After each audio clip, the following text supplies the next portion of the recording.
안녕하세요, 시간여행입니다. 오늘도 간단히 좀 보유하고 있는 종목 코멘트를 하려고 방송을 만들었고요. 뭐 요런 거는 좀 참고해 주시면 좋을 것 같고, 방송이 너무 길어가지고 좀 짧게 해보려고 하거든요.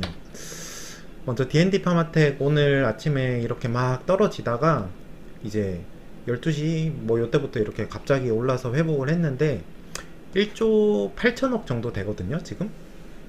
1조 8천억인데 이게 뭐 단기간에 많이 오르긴 했지만 오늘은 이제 제가 좀 생각을 많이 했거든요. 좀 멀리 보면 D&D 파마텍 뭐 한 3, 4년 그 정도 시계열로 봤을 때 뭐 한 4, 5년 정도라고 볼게요. 저는 주식 투자를 약간 부동산 투자의 관점으로 생각을 좀 하려고 하는데, 이제 부동산 같은 경우는 두 사이클만 돌면 한 4년 되는 거잖아요. 금방 지나가는데 D&D 파마텍 한 4, 5년 정도의 진짜 시계열로 봤을 때 경구용 비만 치료제가 여기 있죠? 경구용 비만 치료제가 진짜 출시되지 않을까? 저는 좀 그런 생각을 하거든요. 이제 임상 1상에 들어갈 거고 중간 결과 4주 데이터가 올 연말쯤에 나올 텐데 어, 경구용 비만 치료제 다 이렇게 일단 봤잖아요. 뭐 펩타이드 후보들이 있고 그 다음에 저분자 합물 후보들이 있는데 뭐 오포글리프론 있죠. 근데 제가 봤을 때는 펩타이드 경구용 비만 치료제가 메인스트림으로 나중에 가지 않을까 싶고, 이제 그 중에서 메세라하고 D&D 파마텍이 만든 게 제일 좋거든요. 그렇게 봤을 때 진짜 한 4, 5년 뒤에 제품 출시까지 만약에 본다면 지금 보고 있는 1조 8천억은 정말 미래에서 본다면 정말 싼 금액 아닐까. 그래서 뭐 그런 생각을 오늘은 좀 했고, 뭐 이걸로 이제 5천억 뭐 1조 영업이익이 만약에 찍힌다면 저는 가능성이 있다고 보거든요. 1조가 만약에 찍히면 멀티플을 한 20으로만 줘도 20조잖아요. 그래서 오늘은 좀 그런 생각을 하면서 지금 뭐 단기 호재들도 사실 많은데 뭐 조금 시야를 길게 가지고 일희일비 하지 말고 뭐 이런 생각들을 좀 했거든요. 네, 그래서 단기 호재들 뭐 있죠? 그 무증 같은 것도 있고 경구용 임상 들어가는 것도 있고 뭐 DD01 임상 발표되는 거랑 에로도 연말에 앞두고 있고, 그래서 뭐 이런 것들이 있는데 좀 길게 봤을 때는 진짜 크게 오를 수도 있는 포텐셜을 가진 종목 아닌가, 뭐 이런 생각을 좀 해봤고요. 그래서 저희 동네에 참 감사하게도 이런 길이 있는데 좀 피톤치드 맞으면서 그늘에서 이렇게 왔다 갔다 왔다 갔다 하면서 생각을 좀 많이 했고요. 보로노이 같은 경우는 이제 2조 7천억이네요. 이게 참 어떻게 보면 비싸다고도 할 수 있는 시총인데 요즘 많이 올랐더라고요. 그래서 우상향 해가지고 뭐 전고점 되려면 아직 멀기는 했는데 어쨌든 학회를 앞두고 좀 기대감에 오르는 그런 거는 좀 있는 것 같고, 지금 10월 학회에서 VRN 10일만 좀 이제 관심을 가지고 있는 것 같은데, 이거 말고 이제 오리게 기술 수출했던 VRN 07이 있거든요. 요게 있는데 요게 에노저티닙 그 오리게 1149, 이게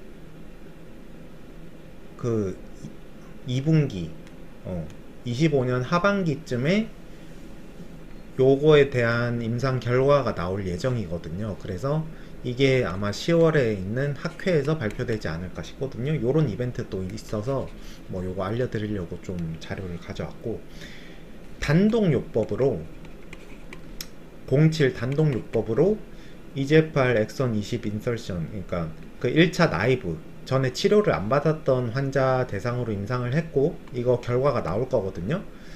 그리고 2차 뭐 요런 환자들도 섞여 있어 가지고 요 결과가 사실 되게 중요할 수 있거든요. 그 아미반타막과의 병용 임상도 있는데 이거는 에노저티닙하고 아미반타맙 SC, 그러니까 요거는 그 히알루로니다제 쓴 그거죠. 네. 그래서 요것도 임상을 하고 있는데 요거는 26년 중반에 이제 발표가 되거든요. 그래서 올 10월에는 07 단독으로 쓴 1차 나이브 환자 결과가 나와서 이것도 되게 좀 중요하지 않을까 이렇게 생각을 하고 있고요. 그래서 10월 학회를 보면 에스모 학회가 10월 17일부터 21일까지 있고 AACR 뭐 ENA라고도 하던데 이게 10월 22일부터 26일까지 보스턴에서 있거든요. 그래서 요때 그 VRM 07이 발표가 되는데 이게 기대감이 사실 별로 없거든요. 별로 없음.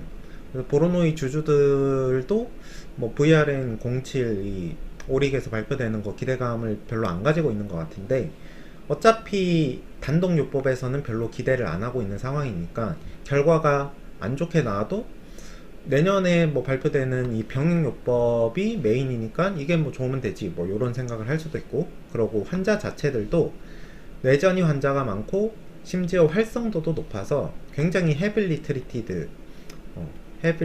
트리티드 중환자들을 대상으로 한 임상이기 때문에 결과가 안 좋은 게 뭐 좀 당연시 될 수도 있고 뭐 이런 빠져나갈 구석들은 좀 있거든요. 근데 만약에 단독으로 썼는데 결과가 기대감보다 훨씬 좋게 만약에 서프라이징하게 나오면 그거는 이제 보로노이한테 되게 사실 좋은 거거든요. 단독으로 1차 나이브 환자에서 썼을 때 결과가 되게 좋게 나오면 사실 전임상이나 사이언스적으로는 07보다 11이 훨씬 좋거든요. 그래서 07이 좋으면 11은 훨씬 좋을 수 있겠다, 또 이런 거를 한번 유추를 해볼 수 있거든요. 또 그런 기대감이 생길 수 있고, 그래서 일단 이런 이벤트가 있어 가지고 좀 가져왔고 알고 계시면 좋을 것 같아서. 그리고 보로노이도 이게 좀 보로노이도 좀 생각을 많이 하고 있는데 1라운드 그 EGFR 1차 치료제로 될 것 같은데 이거는 시간이 너무 오래 걸리잖아요. 근데 되기만 하면 파급력이 엄청 크고 이 주가를 막 이걸 다 발라 먹을 수도 없고 참 그래서 좀 쉽지 않은 종목인 것 같기는 한데 어쨌든 잘 될 것 같긴 한데, 어쨌든 저는 좀 응원하는 입장에서 일정 물량은 계속 가져가긴 하거든요. 그래서 뭐 조금 사팔사팔 할 수도 있고, 그래서 뭐 이런 것들 좀 참고해서 투자하셨으면 좋겠고, 알테오젠도 오늘 좀 뉴스가 많아서 가져왔는데 뭐 우리나라에서 어떻게 보면 제 생각에는 가장 안전한 종목 아닌가 싶긴 하거든요.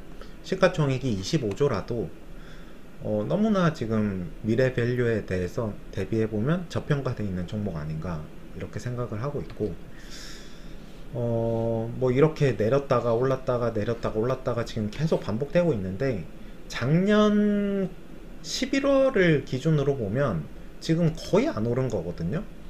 그러니까 1월이 아니고 1월 기준으로는 YTD라고 해야 되나? 이게 엄청 많이 올랐는데 작년 11월 기준으로 보면 한 불과 4~5% 올랐을까 싶긴 하거든요. 그래서 거의 뭐 박스권인 것 같아요 지금. 그래서 1년 동안 거의 안 올랐다, 조금 올랐다 뭐 이렇게 생각을 할 수도 있을 것 같고, 이중항체 오늘 그 얘기가 많았는데 이 아스트라제네카하고 계약한 게 임상을 이제 진입한다는 그 뉴스가 나왔고 9월에 이제 등록을 해가지고 10월부터 실제로 임상이 들어가더라고요. 그래서 3월에 계약을 했잖아요. 굉장히 좀 빠르게 진행되고 있는데 릴베고스토미그라고 하는 PD-1 TIGIT 요거 두 개의 이중항체, 이게 이제 그 알테오젠의 하이브로자임 써가지고 SC로 전환이 되는 건데 이게 무슨 의미를 가지냐, PD-1 뭐 PD-1,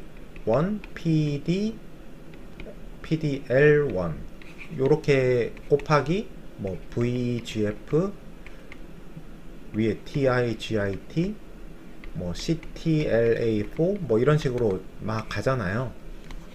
그래서 뭐 이런 이중 항체들이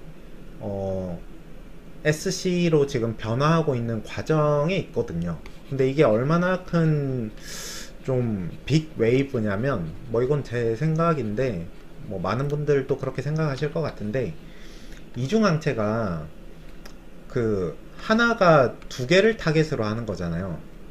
그래가지고 이 PD1 TIGIT 같은 경우는 병용으로 썼을 때, PD1 TIGIT를 병용으로 썼을 때는 이거 하나 1 플러스 1으로 썼을 때는 결과가 안 좋았었거든요. 근데 얘네를 요런 식으로 하나의 분자에다가 이중항체로 이렇게 만들었더니 이번에 이게 이제 비소세포 폐암에서 그 키트루다보다 결과가 더 좋게 나와가지고 되게 좀 촉망받는 물질인데, 이거를 이제 초기부터 그냥 IV보다 SC가 효과가 더 좋으니까 SC로 개발을 하려고 하는 거거든요. 그래서 여기 보시면 아미반타막 같은 경우가 IV보다 그 SC가 이번에 그 할로자임의 인엔제 SC 기술을 이용한 거잖아요. 똑같은 그 히알루로니다제를 쓴 건데, 이게 이제 OS를 개선하고 이게 효능 증가죠. 그러고 부작용도 줄어들고 이렇게 효과를 보여가지고, 애초에 요 사례가 있어가지고 이중항체는 이제 결국은 이게 1%뭐 2% 혹은 3% 5%요 차이에도 뭐 1차 치료자가 되냐 아니면 다른 경쟁 약물들보다 또 밀리느냐, 이런 1% 차이에도 이제 그런 게 좀 갈릴 수 있어 가지고 대세는 사실 진짜 SC가 맞기는 하거든요. 그래서 이중항체 같은 경우에는 뭐 아미만타맙으로 증명이 됐기 때문에 이제 다 알테오젠 측으로 와야 되는 것 같아요. 뭐 엄청 많거든요. PD1, PDL1부터 해가지고 뭐 VGF 이런 것들 되게 많잖아요. 이제 줄줄이 사탕이다, 뭐 저는 그렇게 생각을 하고 있고, 이게 이제 큰 그 알테오젠의 빅 웨이브 중에 하나면 ADC, SC도 똑같은 논리거든요. 지금 NO2, ADC 중에서 제일 큰 게 이제 NO2인데 이게 SC 지금 임상을 하고 있고, 여기서 좋은 결과가 만약에 나온다면 이것도 이제 부작용은 줄고 효능은 오를 거라고 생각을 하고 있는데, 이게 이제 조금이라도 증명되는 순간에는 다 뭐 다토 DXD라든지 뭐 여러가지 ADC들이 다 초기 개발에 SC 제형으로 임상을 진행할 것 같거든요. 그래서 저는 이게 진짜 옛날에 금광 그 광산 앞에서 금 캐러 가는 사람들한테 팔았던 리바이스 청바지 팔았던 사람들만 돈을 벌었다고 하잖아요. 그래서 요즘 같은 시대에서 바이오 분야에서 진짜 리바이스 같은 그 어떻게 보면 진짜 알짜같이 돈을 버는 기업은 알테오젠이라고 생각을 하거든요. 그래서 이거는 너무너무너무 그냥 안전한 종목이라고 저는 생각을 합니다. 네. 그래서 그 28년, 29년 정도에는 제 생각에는 한 2조 정도는 그때 벌든 안 벌든 어쨌든 그 미래 벌 금액을 땡겨와서 시총은 그거를 이제 밸류에이션을 주는 거니까 2조 정도 만약에 번다고 했을 때 곱하기 이런 것들을 다 감안했을 때 곱하기 한 30에서 50은 줘야 된다고 생각하거든요. 그래서 뭐 60조에서 100조 정도를 진짜 갈 수 있지 않을까, 장기적으로 봤을 때 일단 저는 그렇게 생각을 하고 있고, 네, 여기 보시면 그리고 ADC 같은 경우에는 또 왜 이것도 전방 산업이 엄청나게 크게 열려 있거든요. 이게 왜 열려 있냐면 그 비소세포 폐암 이번에 며칠 전에 보로노이 할 때 제가 또 설명을 한번 드렸었는데, 오시머티닙 더하기 키모가 타그리소, 그러니까 오시머티닙 더하기 다토 DXD로 대체 가능성을 보이고 있거든요. 그래서 케모세라피 같은 경우에는 전체적으로 ADC로 대체가 돼가는 시대적 흐름에 있는 것 같은데, 그러니까 ADC도 전방 시장이 훨씬 많이 열려 있는 거죠. 근데 여기서 부작용은 줄고 효능은 올라간다면 모든 ADC는 또 알테오젠하고 해야 되거든요. 제 생각에는 그 ADC 약물을 SC로 전환하는 거는 알테오젠밖에 안 될 것 같거든요. 왠지 제가 특허는 잘 모르는데 그런 거 다 회사 측에서 다 막아놨을 것 같거든요. 할로자임이 ADC를 SC로 바꾼다는 뭐 얘기는 지금 없잖아요. 그래서 임상 일상에서 부작용 감소, 효능 개선이 검증된다면 이거는 키트루다 SC 이상의 가치가 하나가 더 붙는다고 저는 일단 생각을 하고 있습니다. 펩트로는 뭐 오늘 조금 반등을 줬는데 뭐 이거는 이제 계약은 나온다고 저는 생각을 하고 있고, 오늘 이제 또 지인분을 만났단 말이에요. 그래서 뭐 이런 저런 종목들 많이 얘기하다가 이제 그분은 주식 막 이렇게 많이 안 하시는 분인데 제가 그냥 한 번씩 뭐 사라고 하면 사고 뭐 팔라고 하면 파는 분인데, 현금이 좀 있어가지고 그러면 이 많은 종목들 중에서 지금은 뭐 사야 되나 뭐 이런 얘기를 좀 하다가 지금은 펩트론이 제일 나을 것 같다고 현금 좀 남기고 오늘 펩트론 많이 좀 사셨어요. 뭐 요런 좀 조언을 좀 드렸고, 뭐 펩트론은 이렇게 좀 가름하면 되지 않을까 싶습니다. 그래서 뭐 오늘 화요일인데 이번 주에 좋은 일들 많으셨으면 좋겠고 오늘 하루 마무리 잘 하시길 바랍니다.